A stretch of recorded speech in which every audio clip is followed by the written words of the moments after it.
So let's first start with that line. Okay. Alright. So let's recall, this is all review, we've done this before, but recall that these two numbers are irrational, and the ones inside square roots, by definition, are, well, irrational. And yesterday, you saw, we started approximating these, putting in the calculator. Because we're rounding them, they're approximate. Because this is a decimal that goes on forever and there's no pattern to it, that's what makes it irrational. So these are both irrational numbers. So just remember to multiply the rational together and the irrational together. And then afterwards, any simplifying that can be done, do it. So this is the thing that you might still hear people ask this, even though your teacher since the 5th grade has said yes every single time. Do you have to reduce it? Yes, every single time. Never ask that question. Okay, you always do. That's never changed. So make sure once you get here, you don't just stop and say, well, I multiplied these and these, so I'm done. But if there's anything else that can be reduced, okay, like square root of 16, make sure you reduce it.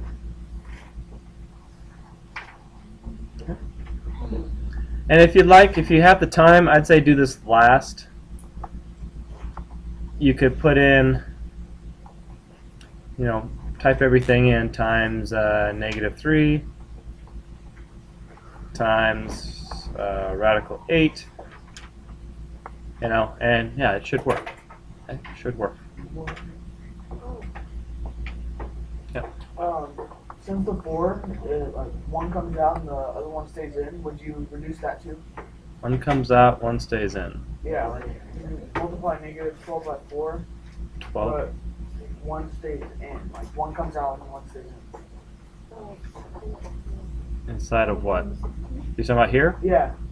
Well, what times what is 16? 4 by 4. 4. So square root of 16 is 4. That's it. It's just 4. So you only take out one 4. Not sure what you're saying. Just square root of 16 is 4. That's all it is. There's nothing more to it. There's nothing coming out or anything. It's just So the answer is -48. yeah, absolutely. Okay. Yeah. Now, this isn't going to be typical where the radical is a nice perfect square. That just happens to be a nice number. Normally this will come out to something else that you may be able to reduce or not. So let's look at this over here. Number 2. Again, rationals, multiply them together. Irrationals, multiply those together. So that's root 90. So is this fully simplified? No. So you guys know from here, just like you would try to reduce if you had some like fraction, 51/13, you would try to see, well, what two numbers divide in the top and bottom, right? You'd be trying to figure that out. So same thing here, only the numbers that can divide into here have to be a specific list. It has to be from this list. You can't just choose any numbers like when you're simplifying a fraction. It has to be, one of them has to be one of these numbers. So which is the biggest number that goes into 90? Right? What's the biggest number that goes into 90 on this list of perfect squares? Yeah. 15. No, not. No. But keep in mind, it's very similar to reducing a fraction, but you're just limited to what numbers you're allowed to use. One way to tell that you did not, because sometimes you pick a number like I want 9. Well, how do I know 36 doesn't go into there? Well, look at the number left over, which is 10. None of these go into 10, so you know that you did it right. Because this doesn't reduce anymore. If this number was reducible, like if this came out to 12, root 12, and 4 goes into 12, I know I didn't reduce it correctly. I didn't pick the biggest number. That's one way of looking at it. So from here we can say, well, square root of 9, that's 3. So we have negative 30 times root 10 as our answer. So just when it calls for, you have to look at what you have and does it reduce or not. I can see if we go down 1 right here, right below it, right, we'll get negative 3 times negative 2, which is positive 6, and root 2 times root 3, which is root 6. And root 6 doesn't reduce, so just like fractions, not everything reduces, and that's all there is to it. So here's 3 very good examples of one that it just doesn't reduce because there's no perfect square goes into 6. Here's one that kind of reduces because the square root turns into a perfect square. So we can simplify that. And here's another that we have a radical that reduces, and we have to go through the process we did yesterday and just simplify it a little bit more. So make sure you fully simplify all the radicals. Okay? Always think bigger. Try 36 before you try 9. If you're thinking 4 is the biggest number, make sure 16 doesn't work. So really try those, and you can always go higher to 64, to 81, to 100, and so on. I'll let you guys work for now. Okay. So yeah, I'll give you a second. You guys can, let's do about 10 minutes. Go ahead and do 1 through 10. And when you finish, if you have spare time, you could do a little checking on the calculator if you like. You can check with each other to make sure your answers kind of make sense because we're going to trade and grade these. But also you can go to the back and start setting up the 4x4s and putting information in. These problems are not all the same. They're all mixture problems, but I don't want you setting up number 1 and expecting 27 and then expecting 28 and 29 to be, oh, it's the same thing, I just changed numbers. That's not the case. You really have to read them to understand what you're doing. Okay? So do yourself a favor. Read the question, ask yourself what it means. Don't just go through a pattern of, well, it goes here because it's the first thing on the first sentence, so it goes on the first row and these nonsensical, ways of solving problems. Do some logic. All right. Let's go over number 6, and we'll move on to the next one. A few people asked for this one. So here we go. We got 5 times 2.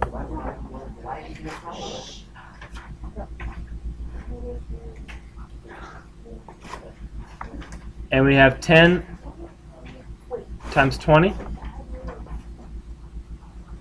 That's 200, right? Yeah. All right. And then what's the biggest perfect square that goes into 200? 102. Yeah, so you break that up into root 100 and root 2. Yeah. And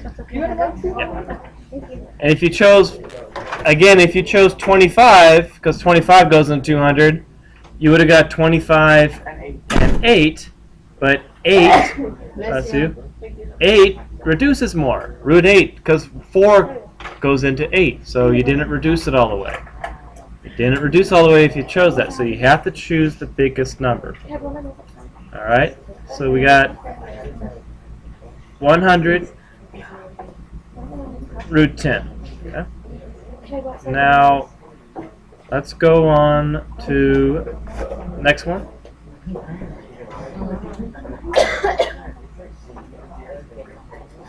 I just got the. Yep. I can choose the. Okay, here we go.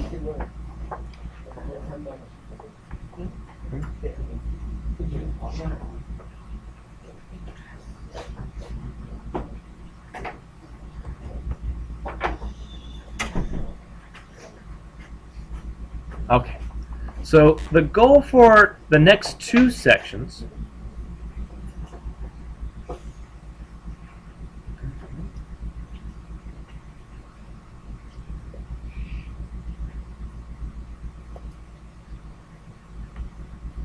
is to have an answer that does not have a radical in the denominator. So both these problems and these problems. Now the way you do that, because these denominators are different, there's two different methods. When you have a plus and minus on the bottom, and when it's just a monomial single term like this on the bottom. So we'll do the easier of the two first. So what can we multiply by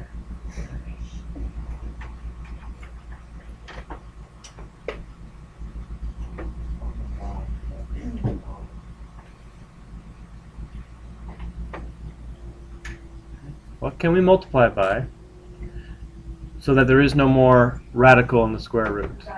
I mean, radical in the denominator, right? So you might recall that if you multiply any radical by itself, basically squaring it, it cancels out, right? It cancels out the radical. So if we do this, we can get a 3 that's already, well, we got this 3 that's already there. So, but then we have radical 3 times radical 3, which equals 3. On the top, we'll have 5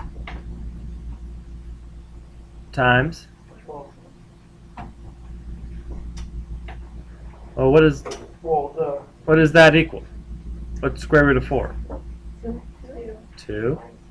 And then radical 3.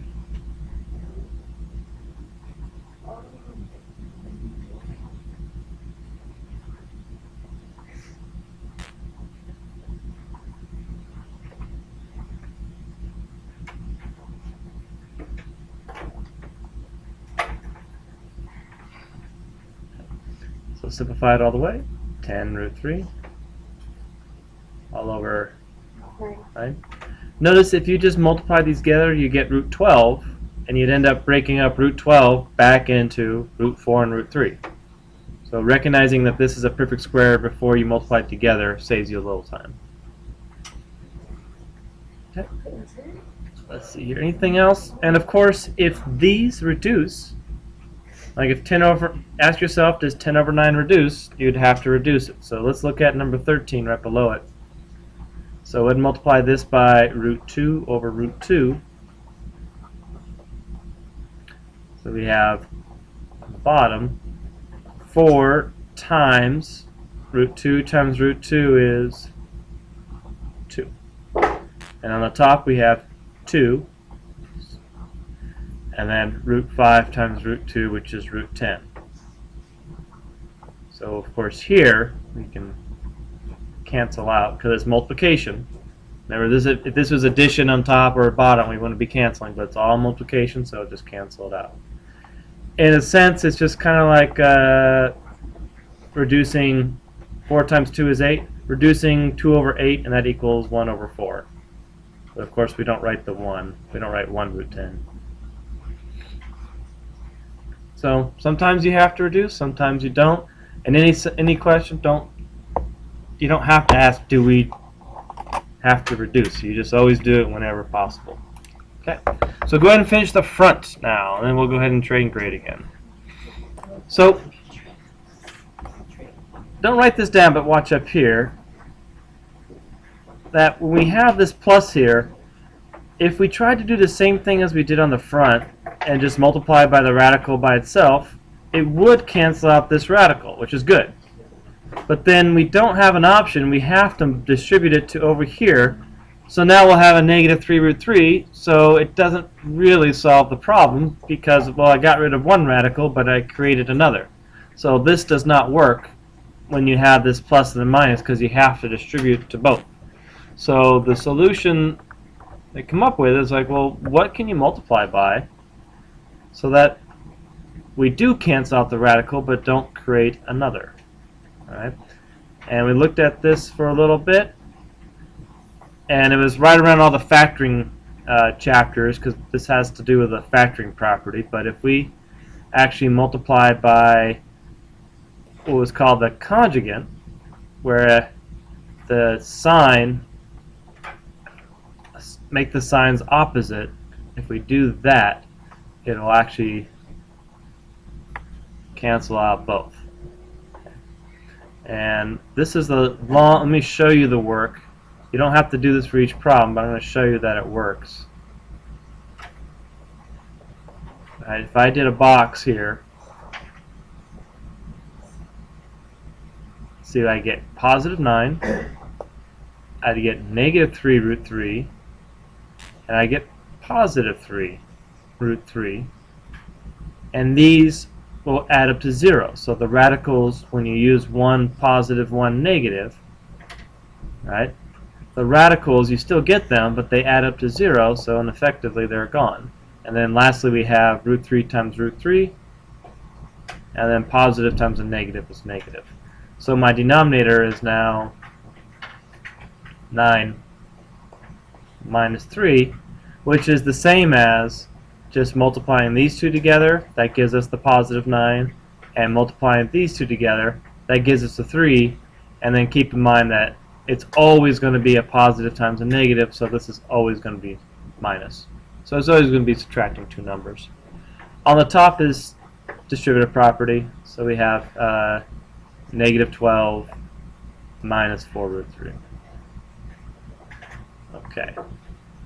And let's simplify this a little more. So I have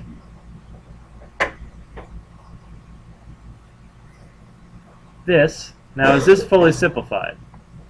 So yeah, you want to look careful at these numbers. Is there a number that goes into the same number that goes into all three? So yeah, we can divide each of these by 2. So when needed, make sure you reduce. Notice how I have to reduce all of them by the same number because of this subtraction here. I can't just do 12 over 6. Oh, 3 goes into both here. Oh, 2 goes into both here. It doesn't work that way. You have to choose one number that works for all three. So this will be our final answer.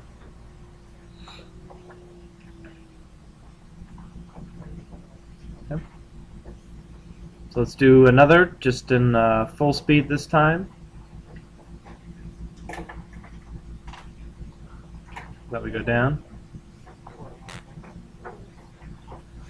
So here we go. What would you multiply by here? Negative 4 minus root 3. And what is that called again? Conjugate. Okay. The bottom? Negative 4 times negative 4. Root 3 times root 3. 3. And it's always going to be minus because it's always 1 plus 1 minus. That's what a conjugate is. One's always plus, one's always minus. On the top, negative 20. On the bottom, the second top here, we got negative 5 root 3. So my final answer, negative 2 minus 5 root 3 all over 13. Now, does any number go into these? No. No. So in this case, just like sometimes, you can't reduce, so you're done. Well, yeah, you don't add negative 20 and negative 4. No, this is 5 times root 3. This isn't 5.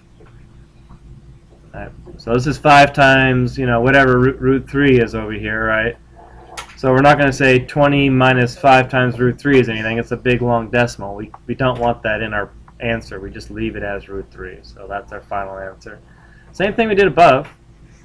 All right, we left it as, minus 2 root 3 here as well. So, and we did that in the front. Okay, so go ahead and finish it up. And then again, you should have been working on these as you're waiting to get all these done. So all these are about finished. Just the 4x4 charts.